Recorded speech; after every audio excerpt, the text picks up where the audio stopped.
지난주에 우리가 살펴본 내용은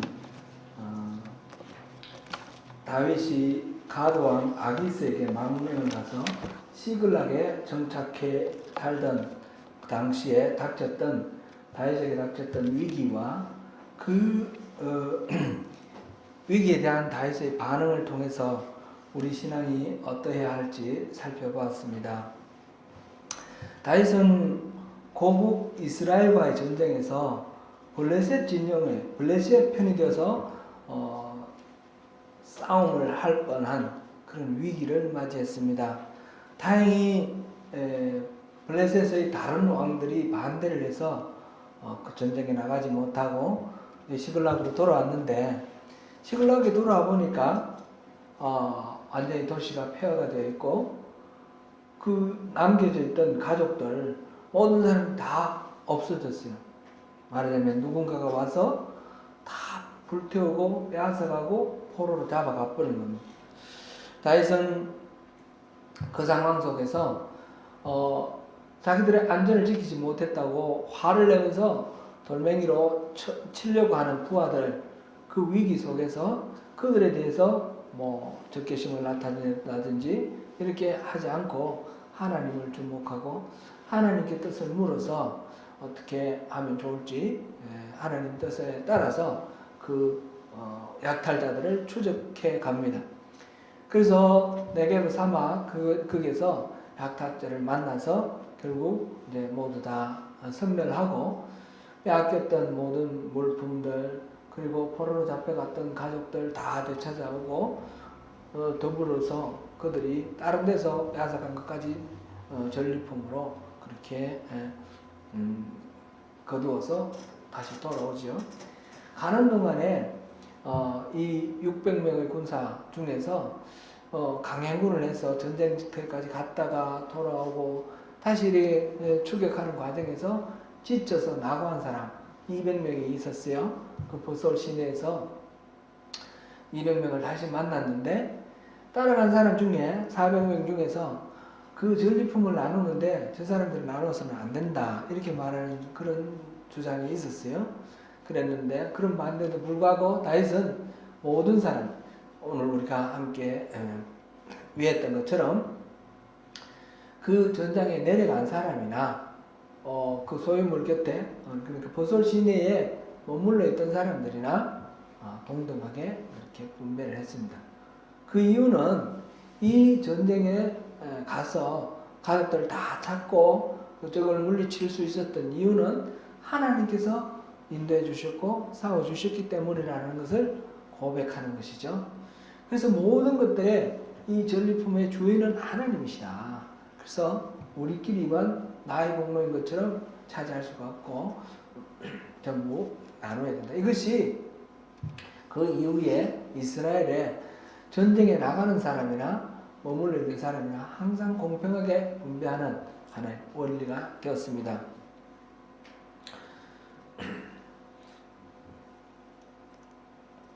오늘은 그 전쟁, 다시 참여할 뻔했던 그 전쟁에서 이스라엘 왕 사울과 사울의 아들들, 왕자들이 다 죽었습니다. 그 죽고 난 뒤에 그 전사 소식을 듣고 다윗이 슬퍼하면서 지은 노래, 로멘트, 애가, 이 슬픈 노래를 오늘 본문으로 하여서 우리 그리스도인, 영성 깊은 그리스도인은 슬픔에 대해서 어떻게 반응해야 할 것인가 우리 한번 같이 살펴보겠습니다. 오늘 본문은 사무엘상에서 살펴봤던 이스라엘의 그 최초의 왕, 사울왕의 시대가 끝나고 이제 사무엘 하에서 본격적으로 다루어지는 다윗 시대, 다윗 시대를 여는 그 길목에 있었던 사건을 배경으로 하고 있습니다. 그것은 바로 사울과 요나단이 전쟁에서 죽는 이야기죠. 사무엘상 31장에서 이 사울과 요나단의 그 최후의 그 장면이 나와 있습니다. 저기 지도 혹시 준비되었습니까? 이게 잘 안 보이네요. 이걸 혹시 한번 끄보실까요?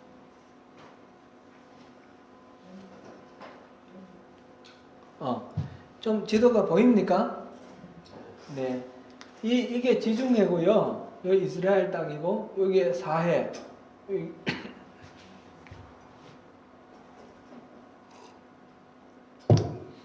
여기가 갈릴리 호수.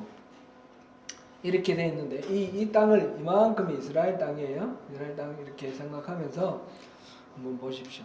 여기가 가사고, 여기가 아스글론, 아스닥, 그 다음에 에글론, 그 다음에 가드 이렇게 돼 있어요.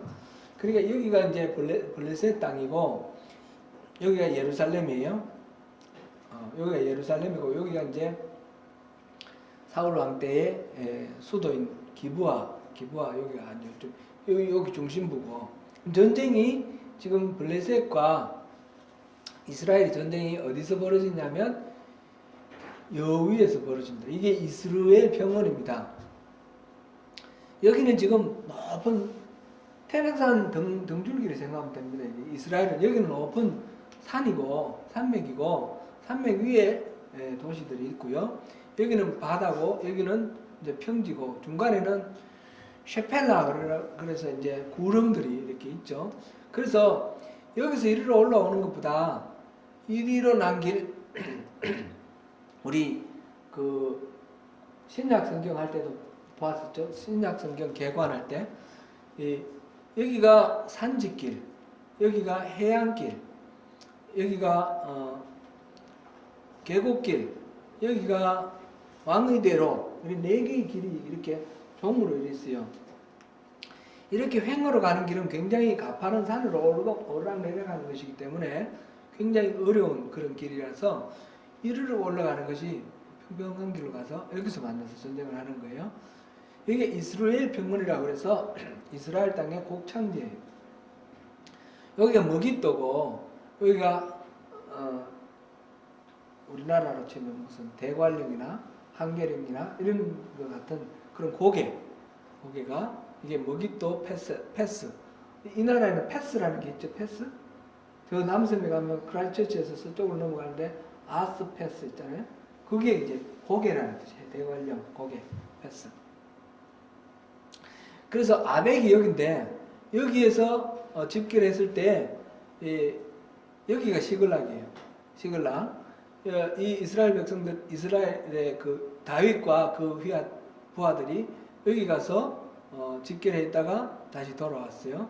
여기에서 이스라엘 블레셋 다른 군사들이 이렇게 올라가서 머깃도 앞에 여기 가서 진을 치고, 이스라엘 군대는 이렇게 올라가서, 여기가 이스라엘이라는 그런 성읍인데, 여기서 이제 전쟁이 붙은 거죠.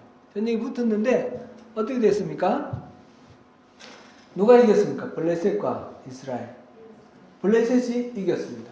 그래서 이 전쟁에서 지금 이게 지도가 좀 더 선명하게 크게 나왔으면 좋겠는데, 이게 좀 허리긴 합니다. 요 부분이 지금 길보아 산입니다. 여기 산 표시가 있는데, 여기 길보아 산입니다. 이 평원에서 전쟁에서 도망을 가서 길보아 산에 가서 많은 사람들이 죽었습니다. 전사를 했는데 그 중에 사울과 사울의 세 아들도 있었습니다.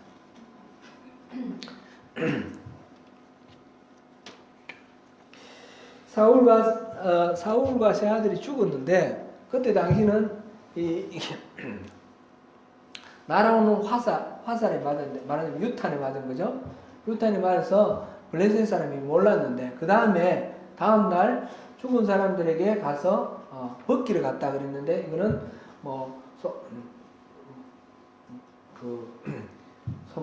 손에 있는 팔찌라든지 목걸이라든지 이런 거를 이제 옷이라든지 이런 거를 이제 벗기러 간 거예요. 전리품을 수습하러 갔다가 사울이 죽어 있는 것을 보고 사울의 목을 베어서 블레셋으로, 여기서 목을 베어서 블레셋으로 보내서 각 도시마다 다 돌게 하고, 그 다음에 사울의 몸뚱아리는 여기 있는 벳산이라는 여기가 지금 벳산이에요. 벳산이라는 그 성읍의 벽에다가 성벽에다가 못으로 박아서 전시해 놨습니다. 지금 이 땅은 원래 이스라엘 땅이지만 블레셋이 지금 다 이제 점령해 있는 그런 상태가 됐죠. 요 벳산 바로 건너편에 길르앗 야베스가 있었습니다. 길르앗 야베스는 사울이 왕이 될 때 사무엘이 기름 부었고 그 다음에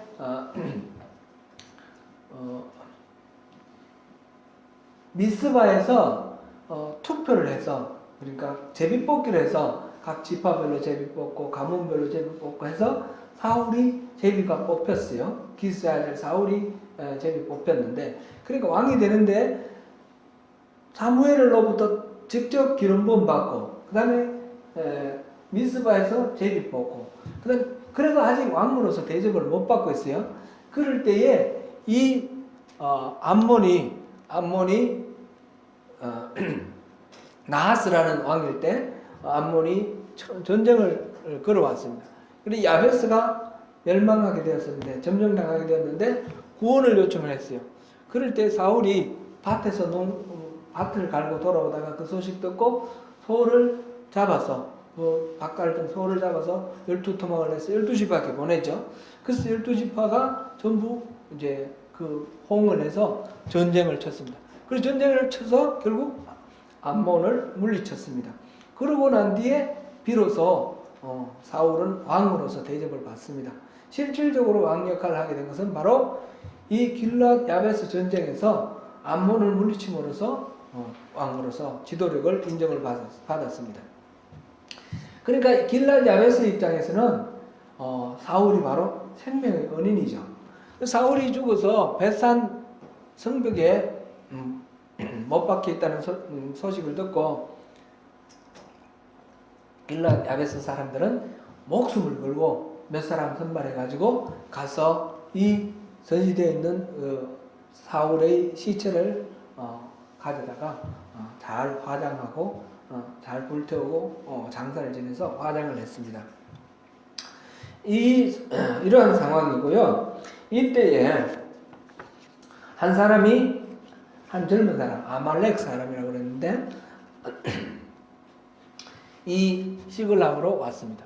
지금 그 사이에 다윗은 어떤 일이 일어난지를 모르고 시글락에서 이 남쪽으로 내려가서 아말렉에게 포로로 끌려간 자기 가족들을 다 찾아서 돌아와서 지금 시글락에 도착하고 3일째 되는 날 어떤 사람이 와서 이야기를 합니다. 사울과 요나단 모든 왕자들이 다 죽었습니다. 그러니까 다윗이 뭘 보죠? 네가 어떻게 아느냐?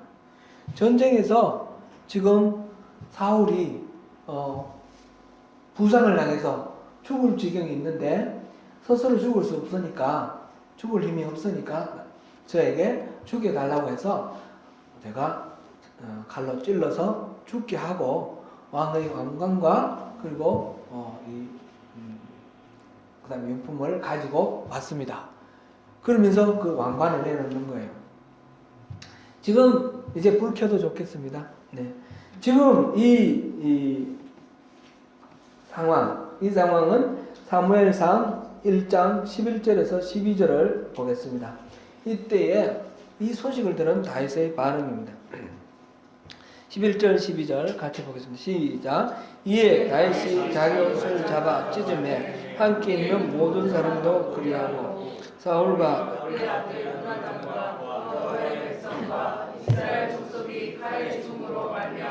저녁 때까지 슬퍼하며 울며 금식하니라. 사울과 요나단의 죽음에 관한 소식을 전한 이 아말렉 사람의 생각으로는 평생 사울에게 핍박당하고 쫓겨다니던 다윗이니까 사울이 죽었다 하는 소식을 들으면 굉장히 좋아할 거라고 생각했어요. 그리고 그 원수된 사울이 죽을 때 자기가 찔러 죽였으니까 자기에게 무슨 보상을 줄 것이다 이렇게 생각을 하고 실제로는 자기가 죽인 게 아니잖아요.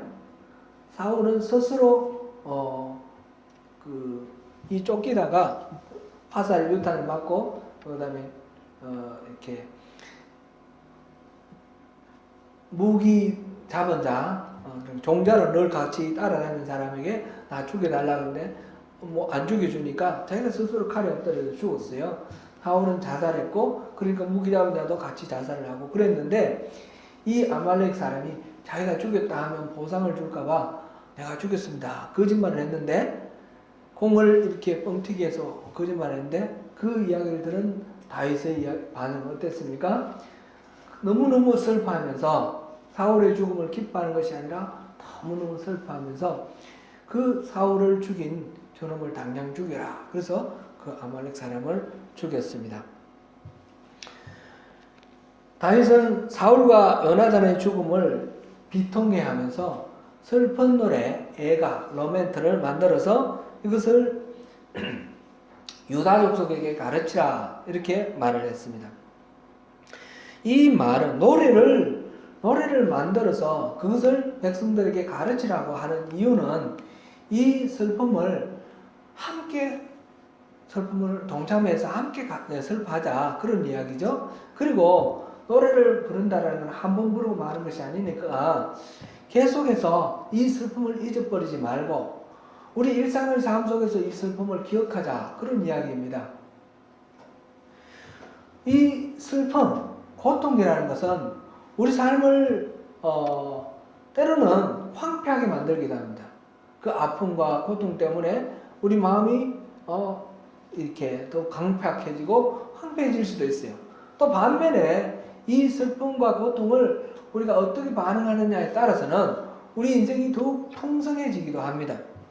지금 다윗은 이 일을 우리 일상의 내면 속에 이 슬픔을 잘 승화시켜서 그걸 우리의 에너지로 삼자. 그래서 유다 백성들에게 그를 가르치라고 하는 것입니다. 본문 17절, 18절을 한번 같이 보시겠습니다. 시작. 다윗이 이 슬픈 노래로 사울과 그의 아들 요나단을 조상하고 명령하여 그것을 유다 족속에게 가르치라 하였으니 곧 활노래라. 아사의 책에 기록되었으되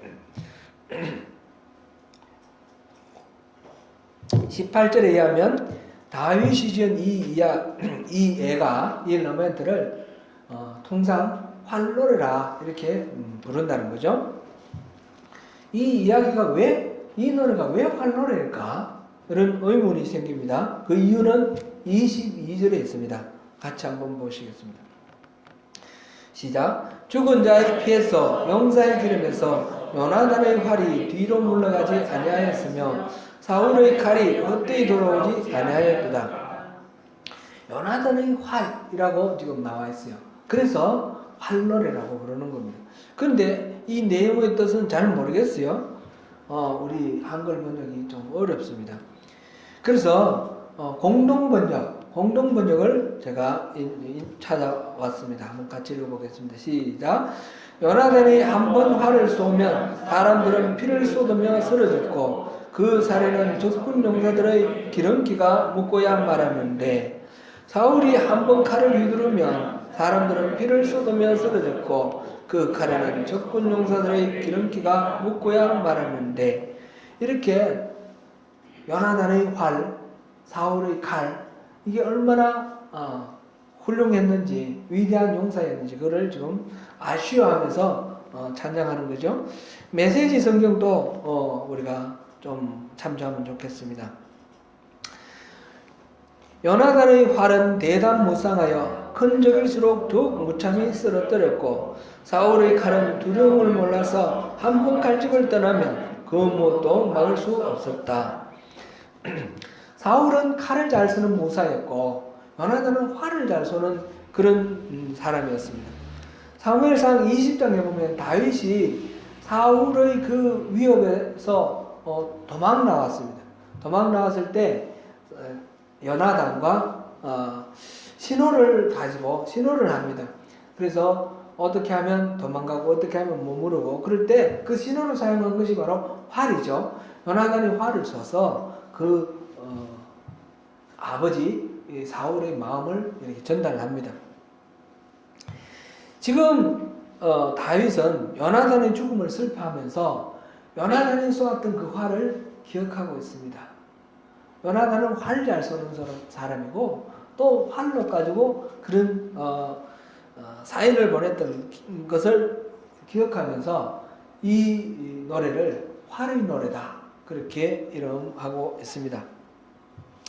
활놀에서 다윗은 사울과 요나단의 그 죽음을 진심으로 슬퍼하고 있는 것을 우리가 볼 수 있습니다.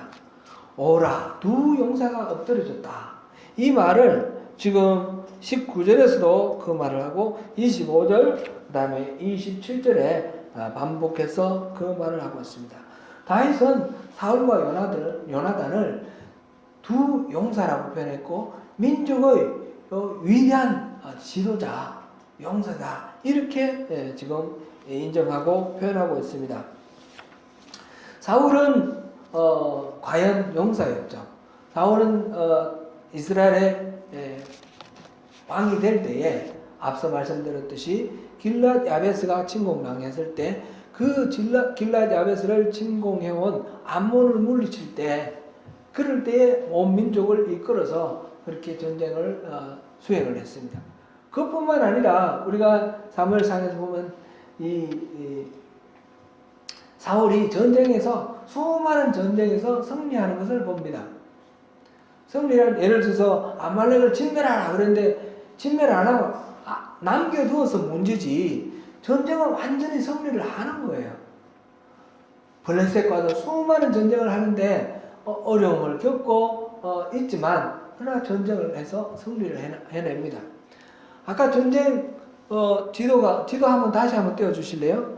그 보면 이 사울의 전쟁 중에 유명한 전쟁이 믹마스 전쟁이 있습니다.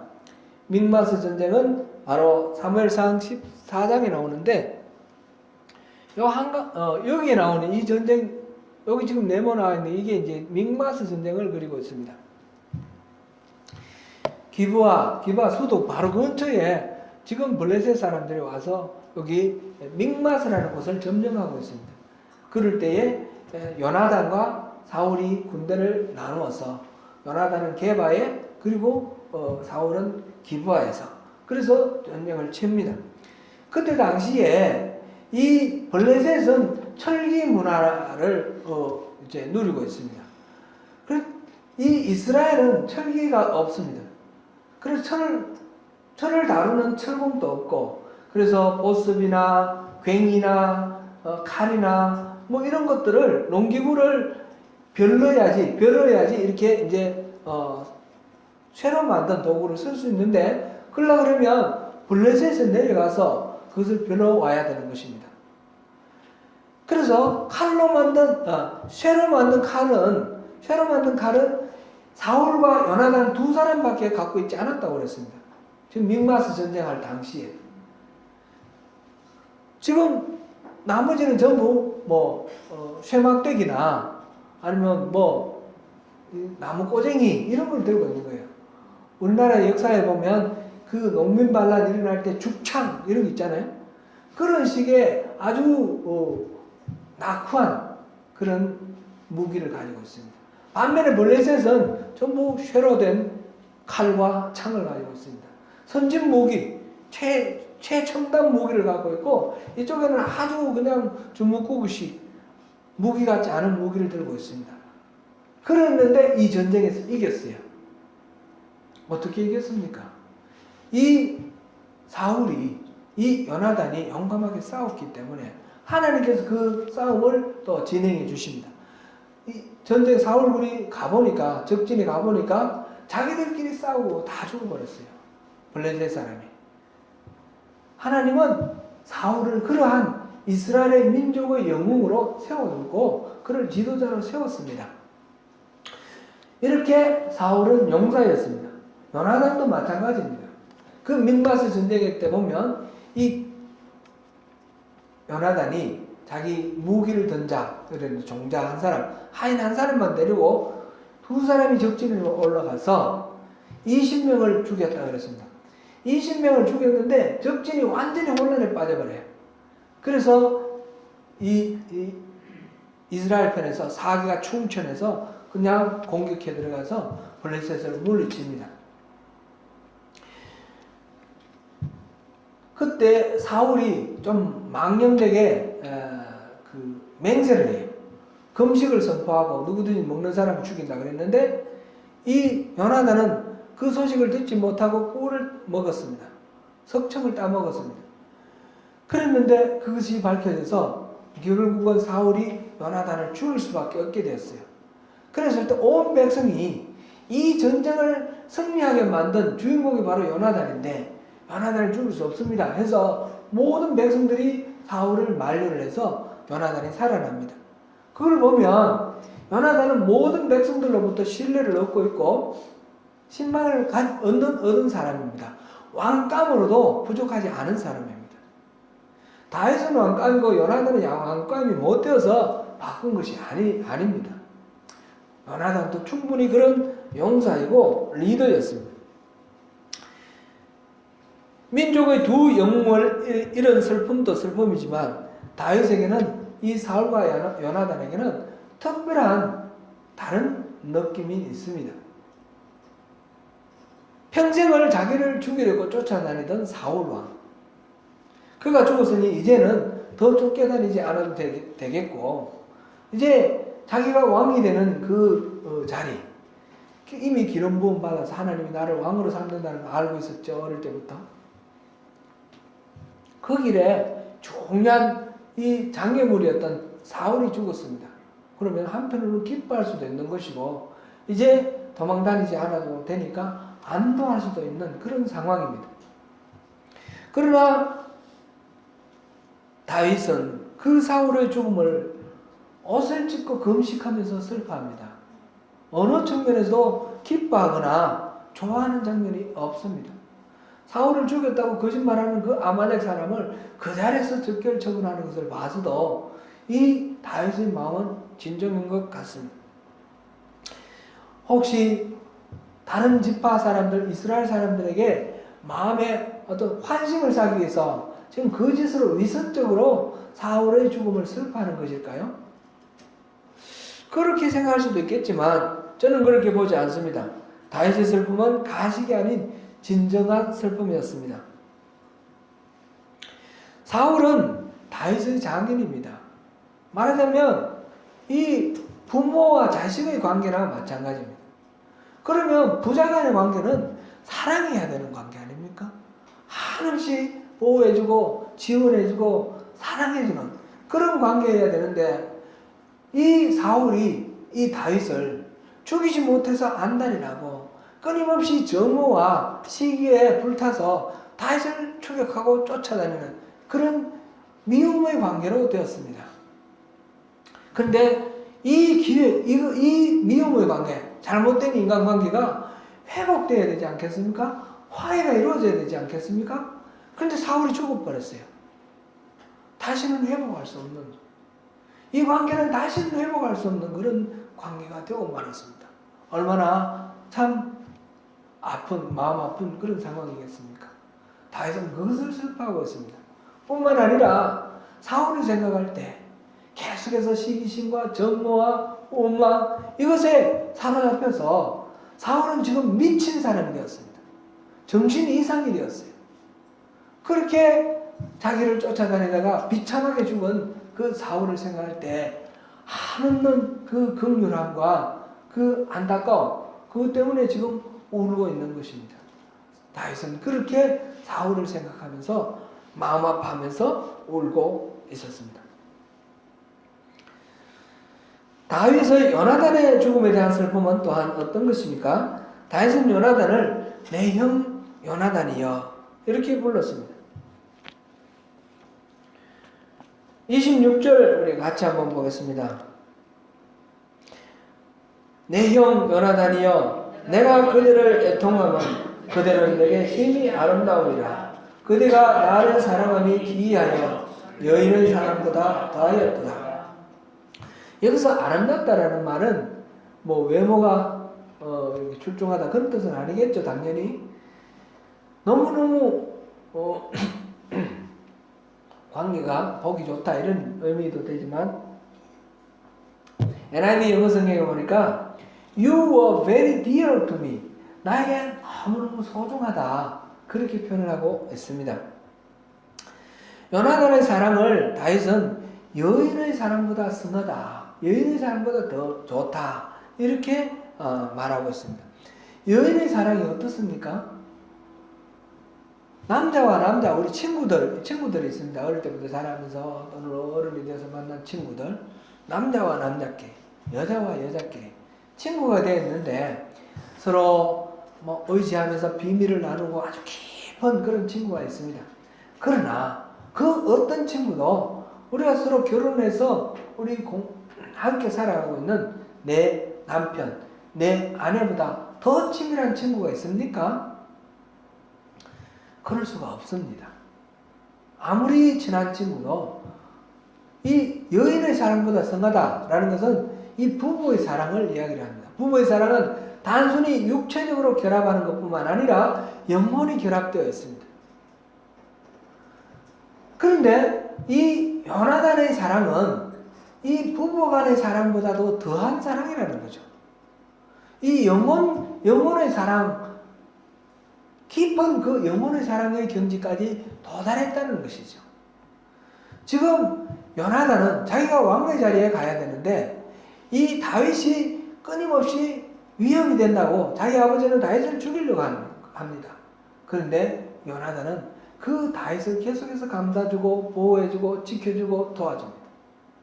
자기 자리를 위협하는 사람이지만 그런 것 하지 않습니다.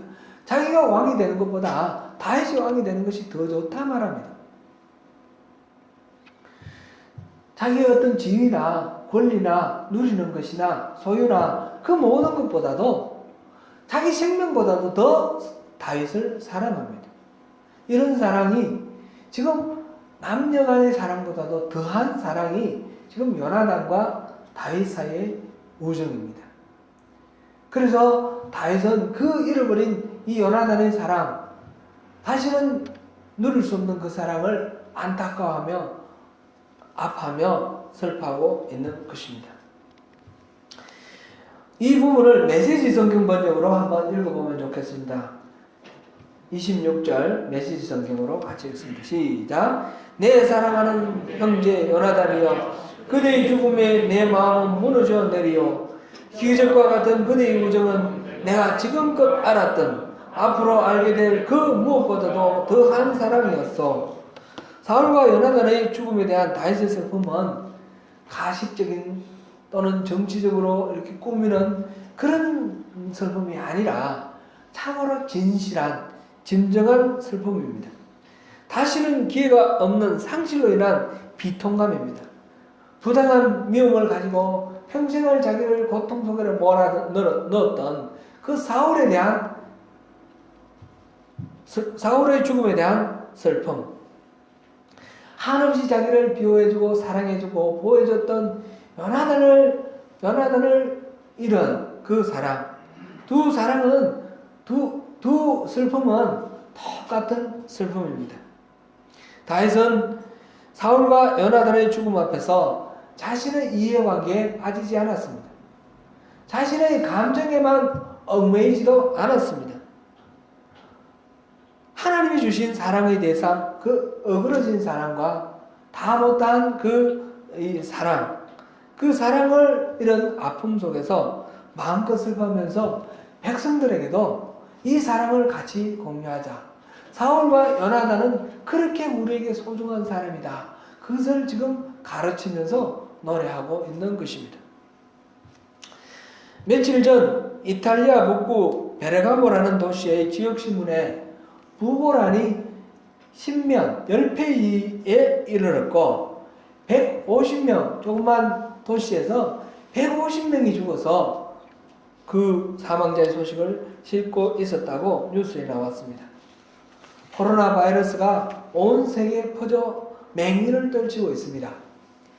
어제 기준으로 이탈리아는 하루 새 확진자가 5,986명이 증가하여서 이제 47,021명이 되었고, 사망자가 하루 동안 627명이 증가해서 4,032명이 되었습니다.